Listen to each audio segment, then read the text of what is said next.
Hello दोस्तों, आप सभी का स्वागत है अपने YouTube channel Maurya classes number 1 पर। आज हम लोग पढ़ेंगे क्लास 10th का एक्सरसाइज 5 समांतर श्रेणी अर्थात अर्थमेटिक प्रोग्रेसिंग, और इसका हम लोग आज टाइप 3 देखेंगे। टाइप 3 के कुछ क्वेश्चन पहले वीडियो में करा दिया गया है, फिर टाइप 3 के ही 5 क्वेश्चन और आज हम लोग देखेंगे। प्रश्न 1 भी दिया हुआ है, 3 अंकों वाली कितनी संख्या है, 7 से विभाज्य है। आपको ये प्रश्न अगर ऑब्जेक्टिव बनाना हो तो बहुत आसान होगा, लेकिन सब्जेक्टिव बनाने के लिए सबसे पहले ये जानना जरूरी होगा कि 3 अंकों की जो सबसे छोटी संख्या होता है वो 1 पर 2 जीरो अर्थात 100 होता है। 100 के पहले कोई ऐसा नंबर नहीं है जो 3 अंकों में हो। 100 के पहले 99 जो होता है वो 2 अंकों में होता है। 3 अंकों की सबसे छोटी संख्या 100 होता है, और 3 अंकों की जो सबसे बड़ी संख्या होता है वो 999 होता है। 999 के बाद कोई भी ऐसी संख्या नहीं है जो 3 अंकों में हो। 999 आपका 3 अंकों की सबसे बड़ी संख्या हो गया, और 100 3 अंकों की सबसे छोटी संख्या हो गया। तो क्या 100 7 से विभाज्य है? इसको हम लोग देख लेते हैं रफ करके। जैसे मान लीजिए 100 में यदि हम 7 से भाग देते हैं तो 7 एकम क्या हो जाएगा, 7 हाँ से 10 में से 7 घटाते हैं तो 3 आएगा, फिर बगल में 0 उतर जाएगा, 7 चौका 28, हाथ से लेंगे 10 माइनस 8 2 हो जाएगा, 2 2 कट जाएगा। तो हम देख रहे हैं क्या 2 शेष आ रहा है। यदि 100 में से 2 घटा दिया जाए तो ये 7 से विभाज्य हो जाएगा, लेकिन जब आप 2 घटाएंगे 100 में से तो ये जो संख्या 3 अंकों में ना होगा ये 2 अंकों में बदल जाएगा। तो हमें 3 अंक में रखना है, तो आपको यहाँ ये सोचना होगा कि 2 को 2 में और यहाँ क्या दे दे कि ये विभाज्य हो जाए 7 से। तो 5 की कमी हो रहा है, 7 होने के लिए इसमें कितना ही कमी हो रहा है, 5 की। मतलब हम 100 में यदि 5 जोड़ दे तो ये 105 जो होगा वो 7 से विभाज्य होगा। अब वही बात किया जाए 9 से 99 की, तो 9 से 99 में आप 7 से भाग देते हैं तो 7 एकम 7, 9 में से 7 घटाएंगे 2, फिर इस पर 9 उतर जाएगा, 7 चौका 28, फिर 9 में से 8 घटाएंगे 1, 2 2 कट जाएगा, फिर 9 उतारेंगे आप, 7 दूनी 14। तो यहाँ कितना शेष बचने लगा, 5। यदि 9 से 99 में से आप 5 घटा दे तो ये संख्या 7 से विभाज्य होगा, और नहीं तो इसको 7 पुराएंगे, मतलब 5 है तो इसमें 2 की कमी आ रहा है, 2 और रख दे इसमें तो भी 7 से विभाज्य होगा। तो जब आप इसमें 2 जोड़ देंगे तो ये संख्या 3 अंक में नहीं बल्कि 4 अंक में बदल जाएगा। तो हम लोग को 3 अंक में रखना है, इसलिए 5 इसमें से घटा देंगे। 9 से 99 में से क्या करेंगे, 5 घटा देंगे, तो 9 माइनस 5 4, 9 9, अर्थात 3 अंकों की सबसे छोटी संख्या है जो 7 से विभाज्य 105, और 3 अंकों की सबसे बड़ी संख्या है जो 7 से विभाज्य 9 से 94। तो हम इसका हेडिंग बना लेते हैं, हल करते हैं। एक का हल, माना कि 3 अंकों वाली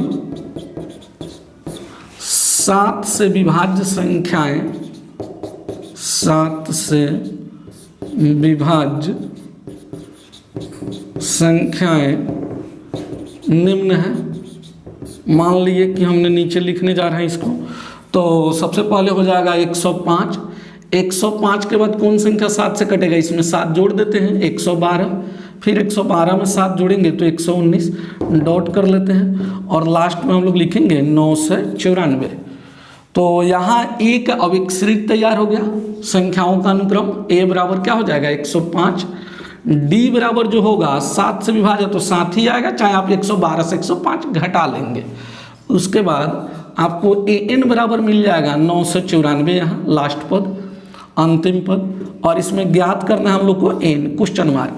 एन बराबर होगा क्वेश्चन मार्क। इसका मतलब है कि इसमें कितने संख्या है 3 अंकों वाले जो 7 से विभाज्य होंगे, वैसे संख्याओं का टोटल नंबर ज्ञात करना है आपको। तो प्रश्न से इसको बनाते हैं हम लोग। ए एन बराबर है 9 से 94। अब इसको हम लोग फॉर्मूला तोड़ लेते हैं एन का, a plus n minus 1 into d बराबर 9 से 94। आगे हम लोग देख लेते हैं, ए का वैल्यू हो जाएगा 105 plus n minus 1 into D का वैल्यू है 7 बराबर 9 से 94। तो यहाँ n माइनस 1 इंटू 7 बराबर 9 से 94 माइनस 105। तो ये हो जाएगा n माइनस 1 इंटू 7 बराबर 4, हासिल लेंगे 14 माइनस 5 9, 8 हो गया, 8 में से 0 जाएगा 8, 9 में से 1 जाएगा 8, 7 से कटा देते हैं, 7 एकम 7, इसमें का बचेगा 1 पर 8 18, तो ये कितना 7 दूना 14, फिर इसमें का 4 बचेगा, 18 में से 14 घटेगा, 4 पर 9 49, 7 7 49, तो n-1 बराबर आ रहा है 127। तो इसको n बराबर आप लिख सकते हैं 127, -1 पे इधर लेंगे +1 हो जाएगा, इसलिए जो n बराबर होगा वो 128 हो जाएगा। 7 और 1 8, 2 का 2, 1 का 1, अर्थात आप कह सकते हैं कि 3 अंकों वाली जो 7 से विभाज्य संख्या है वो 128 है। 128 ऐसी संख्या है जो 3 अंकों में वो 7 से विभाज्य है। फिर हम लोग नेक्स्ट देख लेते हैं। नेक्स्ट प्रश्न हम लोग 2 देख लेते हैं। प्रश्न संख्या 2 में दिया हुआ है 2 अंकों वाली कितनी संख्या 3 से विभाज्य है। तो 2 अंकों की जो सबसे छोटी संख्या होता है वो 10 होता है, और 2 अंकों की जो सबसे बड़ी संख्या होता है 99 होता है। लेकिन ये 2 अंकों की सबसे छोटी संख्या 10 तो है, लेकिन क्या ये 3 से विभाज्य है? नहीं। तो 10 के बाद 11 भी 3 से विभाज्य नहीं होगा, 12 3 से विभाज्य होगा। और ये 2 अंकों की सबसे बड़ी संख्या है और ये 3 से भी विभाज्य है। तो हम लोग हेडिंग बना लेंगे 2 का हल। माना कि 2 अंकों वाली 3 से विभाज्य संख्याएं निम्न है, मतलब कि नीचे है। अब यहाँ हम एक सीरीज बना लेते हैं। सबसे पहले क्या लिख लेंगे 12, उसके बाद फिर 12 में 3 जोड़ दे 15, 15 में 3 जोड़ दे 18, और डॉट डॉट लास्ट में लिख लेते हैं हम लोग 99। तो यहाँ a का जो वैल्यू होगा वो 12 हो जाएगा। जितना से विभाज्य होगा d उतना ही होगा। वैसे 15 में से आप 12 घटा देंगे तो भी दिया जाएगा 3, और लास्ट जो अंतिम पद है वो 99 है। इसमें भी हम लोगों को n ज्ञात करना है। प्रश्न से बिल्कुल आप 1 नंबर क्वेश्चन की तरह इसको हल करेंगे, सॉल्यूशन इसका हो जाएगा आपसे। इसको हम इतना ही पे छोड़ देते हैं। प्रश्न संख्या 3 देखते हैं हम लोग। प्रश्न 3 में दिया हुआ है 10 और 250 के बीच में 10 और 250 के बीच में 4 के कितने गुणज हैं? तो 4 के गुणज मतलब 4 का मल्टीपल, वही बात 4 से विभाज्य। 4 से कितनी ऐसी संख्या है जो 10 और 250 के बीच में विभाजित है, वही चीज है गुणज। तो हम लोग 3 का हल देख लेते हैं। माना कि लिख लेते हैं 10 और 250 के बीच 4 के गुणज 4 के गुणज निम्न है। तो 10 तो 4 से कटता नहीं है, इसके बाद 11 भी नहीं कटेगा, 12 कट जाएगा। 12 में 4 जोड़ दे तो 16 भी कट जाएगा, 16 4 20 कट जाएगा। डॉट डॉट कर लेते हैं। और 250 तो 4 से नहीं कटेगा, इसके पहले 49 भी नहीं कटेगा, 248 कट जाएगा, क्योंकि इसका अंतिम 2 अंक 4 से विभाज्य है। अब यहाँ हम लोग a का मान लिख सकते हैं 12, d 4 का गुणज है तो 4 ही होगा, या 16 में से आप 12 घटा सकते हैं, और लास्ट जो अंतिम पद है an इसका 248, और इसमें भी आपको n ज्ञात करना है। सेम 1 नंबर क्वेश्चन की तरह वैसे हम सोल्व करा देते हैं इसे प्रश्न से। an बराबर है 248। an का फॉर्मूला होगा यहाँ a + n-1 इंटू डी बराबर 248। अब इसमें मान रख देते हैं हम लोग। a का मान 12 + n-1 इंटू डी हो गया 4 बराबर 248। n-1 इंटू 4 बराबर 248। ये 12 प्लस में बराबर के इधर माइनस में आ जाएगा। n-1 इंटू 4 बराबर 8 - 2 6, 4 - 1 3, और ये 2 का 2। 4 से इसको काट सकते हैं आप, 4 × 5 = 20, 3 बचेगा, 3 पर 6 उतरेगा, 4 × 9 = 36 हो जाएगा। तो n-1 बराबर आ रहा है 59। तो आप n बराबर इसको लिख सकते हैं 59, और ये -1 इधर आएगा तो +1, इसलिए n बराबर जो होगा 9 × 1 = 10 का 0, 5 और 1 6, n बराबर क्या आ जाएगा 60, और यही इस प्रश्न का आंसर हो जाएगा। आप लास्ट में अगर लिखना चाहे तो लिख सकते हैं, अतः 10 और 250 के बीच 4 के 60 गुणज है। 4 के कितने गुणज हैं? 60 गुणज है, यही आंसर हो जाएगा। नेक्स्ट देख लेते हैं हम लोग प्रश्न संख्या 4 में दिया हुआ है वह एपी निर्धारित कीजिए जिसका तीसरा पद 16 है और सातवां पद पांचवें पद से 12 अधिक है। अर्थात आपको एपी ज्ञात करना है जिसमें तीसरा पद यानी A3 दिया हुआ है 16 और सातवां पद बताया गया है कि पांचवें पद से 12 अधिक है। सातवां पद अधिक है पांचवें पद से कितना 12। चलिए सोल्व करते हैं इसको। 4 का हल, माना कि A3 बराबर दिया हुआ है, तीसरा पद दिया हुआ है 16 मतलब A3 16 और जो सातवां पद है A7, सातवां पद पांचवें पद से 12 अधिक है तो A7 लिख लेंगे, यहाँ A5 लिख लेंगे।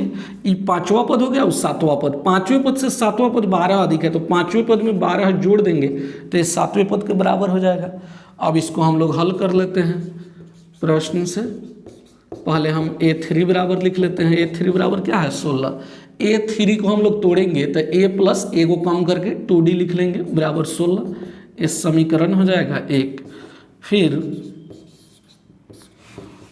फिर हम लोग देखें तो A7 बराबर है A5 प्लस 12।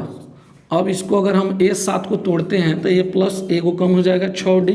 A5 को आप लिख सकते हैं A प्लस 4D, एगो यहाँ भी कम करेंगे प्लस 12। A से A कट जाएगा, बराबर में समान पद समान चिन्ह कट जाता है 6D और 4D को इधर लेंगे तो माइनस में, बराबर में बचेगा 12। 6D में से यदि 4D घटाते हैं तो 2D बराबर 12। 2 से 12 6 बार में कट जाएगा तो D जो है इसका 6 आ गया। D मतलब सार्वंतर आ गया 6।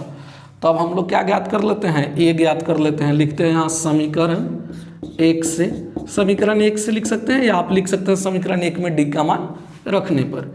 A प्लस 2D बराबर है 16 तो A प्लस 2 गुना D का मान 6 बराबर 16 तो A प्लस 6 गुना 2 12 बराबर 16 तो ये बराबर हो जाएगा 16 माइनस 12 अर्थात A बराबर आ गया 4।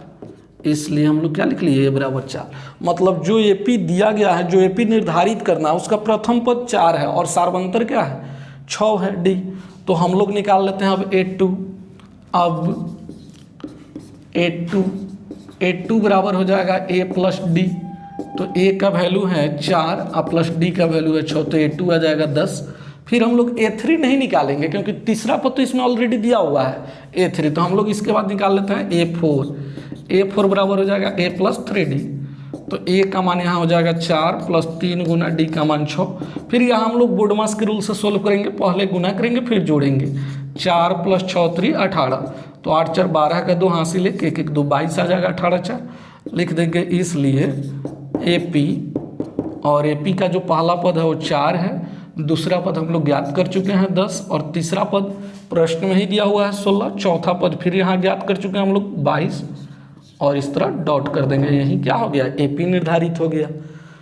और प्रश्न संख्या 5 की बात करें हम लोग तो सेम वही क्वेश्चन है 5 नंबर में भी। 5 में दिया गया है वह AP निर्धारित कीजिए जिसका तीसरा पद 5 और सातवां पद 9 है।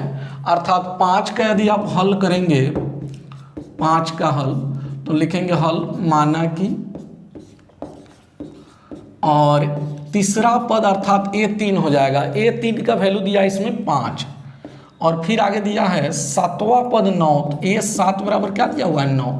आप प्रश्न से इसको लिखकर तोड़ेंगे दोनों को, 2 इक्वेशन आएगा, दोनों इक्वेशन को हल करेंगे जिससे A और D का वैल्यू आ जाएगा। अब फिर आप दूसरा और चौथा पद ज्ञात कर लेंगे और इसी तरह AP बता देंगे। आज का क्लास इतना ही पे समाप्त होता है, फिर मिलते हैं अगले वीडियो में।